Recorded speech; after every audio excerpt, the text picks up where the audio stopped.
तो जो सोनपुर का मेला है वो स्वागत करने के लिए तैयार है। यहाँ पर एक गेट बना हुआ है और एक सही बात हम बताएं तो जिस सड़क पर अभी हम खड़े हैं वो सीधे पीछे सोनपुर जंक्शन जो है वहाँ से सीधे चला आता है। अब पैदल चल के आएंगे तो वो मुश्किल, हमको लगता है कि 5 मिनट भी नहीं लगेगा यहाँ तक आने में। अब पटना से हम सोनपुर जो आए हैं, आगे बढ़ते हुए बात करेंगे, उसमें अगर एक आदमी का बात करें तो चूंकि हम ट्रेन से आए, पटना से ट्रेन से आने में लगभग वही 50 से 60 मिनट का वक्त लगा और सही कहे तो मात्र 15 रुपये की टिकट में हम पटना से सोनपुर आए हैं। मतलब आप अगर पटना आ गए तो पटना या सोनपुर आप बखूबी आ सकते हैं। और आगे जो है यहीं से पूरा का पूरा मेला का माहौल और आगे पूरा का पूरा मेला, मतलब एक एक बाजार जो है वो आपको दिखेगा। इसके बाद हम आगे बढ़ते हैं, वहाँ पर वो बड़े बड़े झूले होते हैं जिनको हमने फिल्मों में देखा था। लोग उस पर बैठकर एकदम पूरे के पूरे मेले का उस ऊंचाई पर से आनंद ले रहे थे जिस ऊंचाई पर से उनको पूरा का पूरा मेला दिखता है। इस झूले पर चढ़ने के लिए कुछ नियम और कायदे भी हैं जिसके बारे में हम आगे तो डिस्कस करेंगे, लेकिन एक जगह पर हमने देखा कि जब ये झूला ऊपर से आ रहा था और बगल वाला झूला भी इसके बगल से गुजर रहा था तो उस वक्त पर हमें देखकर लगा कि यार कहीं ये आपस में टकरा ना जाए। सही मानो तो यार कलेजे पे मेरे हाथ आ गया था, लेकिन उन्होंने इस हिसाब से झूले को बिठाया है कि ऐसा कभी हो नहीं सकता। हालांकि देखकर डर जरूर लगेगा। अच्छा, एक और खास चीज बताते हैं कि आप सड़क पकड़ के बस जो मेन रोड है ना उसको पकड़ते हुए आइए। तमाम जगहों पर आपको लिखा मिलेगा, जैसे यहाँ पर लिखा है घोड़ा बाजार, ऐसे ही आप आगे जाएंगे तो आपको लिखा हुआ मिलेगा जो डॉग्स वगैरह को बेचने के लिए बाजार है। और जैसे ही जहाँ पर जिस बाजार का नाम लिखा होगा आपको कुछ नहीं करना है, बस वहीं पर सड़क को छोड़कर उसके तरफ मुड़ जाना है। जब आप मुड़ेंगे तो आपको वो बाजार वहीं पर दिख जाएगा। और ये तमाम चीज़ें हमको बड़ी अच्छी लगी, इसलिए अच्छी लगी क्योंकि हमें लगता है कि इससे जो लोग घूमने आते हैं वो कंफ्यूज नहीं होते हैं। हम वहाँ पर घूमते घूमते बकरी बाजार में जाते हैं। वो बताते हैं कि कोई नागफनी नस्ल की बकरी है, किसी को कहते हैं कि तोता पहाड़ी नाम है, मतलब उसका नस्ल है। हम बकरी बाजार को देखते हैं तो पता चलता है कि राजस्थान से कई कई सौ बकरियों को लेकर, मतलब कई कई लाख रुपए की बकरियों को लेकर लोग बेचने आए थे।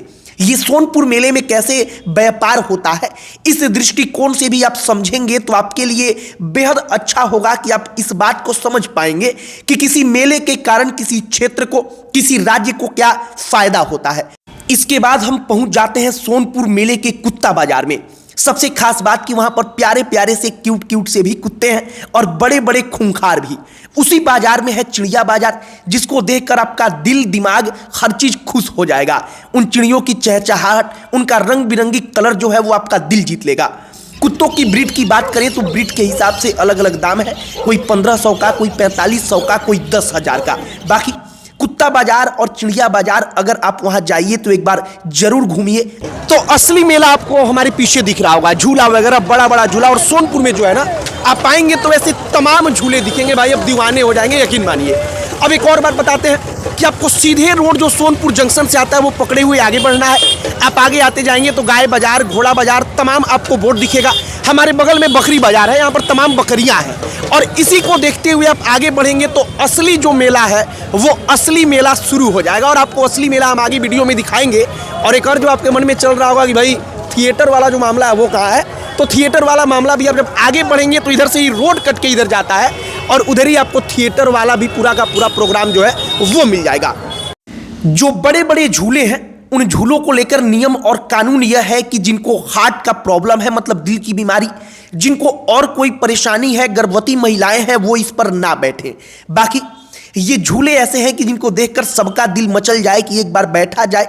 वो देखने में इतने अच्छे लगते हैं लेकिन बैठिए तो आपको डर भी उतना ही लगेगा। झूलों का दाम झूलों के हिसाब से अलग अलग है, किसी का 100 रुपये, किसी का 150, किसी का 200। लेकिन एक बात जो हम बताएंगे कि आपके पॉकेट के लिहाज से ये मेला एकदम परफेक्ट है, मतलब ना ज़्यादा महंगा, ना आपको लगेगा कि इस मेले में किसी प्रकार से आपको लूटा जा रहा। मेले में आपको कहीं दिखेगा कि वैष्णो देवी का पूरा मंदिर, पहाड़ वगैरह सब कुछ बना है। कहीं अमरनाथ गुफा जो है वो बनाया गया है, केदारनाथ, बद्रीनाथ, तमाम अलग अलग धामों का पूरा वहां पर प्रदर्शनी लगाया गया है। और उसके अंदर आप उसी तरह का फील लेकर के घूम सकते हैं जो देखने में गजब का प्यारा लगता है। बाकी एक महत्वपूर्ण बात आपको बताते हैं, यहां जाने के लिए पटना से आपको सुबह में पटना जंक्शन से एक ट्रेन मिलती है, उस ट्रेन को पकड़ना है। मात्र 15 रुपए का टिकट लगता है, जिस टिकट को कटाकर आप सोनपुर जंक्शन पहुंचते हैं और वहां से से यहां तक जाने में मात्र 5 मिनट का पैदल दूरी है। मेला घूमने के लिए पहुंचिए तो घोड़ा बाजार के बाद चिड़िया बाजार सब कुछ घूमिए, लेकिन शाम होने का इंतजार करिए, क्योंकि शाम में जब लाइट्स ऑन होती हैं सब मेले का असली रौनक दिखता है। और थिएटर वगैरह भी शाम को ही होता है 7 बजे के बाद। बाकी वापस आना हो शाम को तो सोनपुर जंक्शन पर आइए, वहां से शाम को आपको फिर से एक ट्रेन मिलेगी और सोनपुर जंक्शन से ही मेला आपको दिखाई देना शुरू हो जाता है। आप उसका ये वीडियो भी देख सकते हैं। एक बात और हम आपको बताते हैं कि अगर आप सोनपुर मेला में चाहते हैं कि अपनी दुकान ले जाकर लगाएं, तो हमने पता किया तो पता चला कि एक घड़ी वाले दुकानदार से 1000 रुपये प्रतिदिन लिया जाता है। कोई फुचका बेचने का छोटा सा ठेला लगाता है तो उससे भी 500 रुपये प्रतिदिन और इसके बाद 200 रुपये बिजली का लिया जाता है। तो ये वहाँ पर पूरे के पूरे व्यापार का जो पूरा का पूरा सिस्टम है वो हमने सोचा कि जरूरी है आपको बता दिया जाए। बाकी शाम को अगर आप मेले में रुकते हैं तब आपको वहाँ पर वो भीड़ दिखेगी, वो रौनक दिखेगी और बाबा हरिहर नाथ का मंदिर तो आपको दिखेगा ही दिखेगा।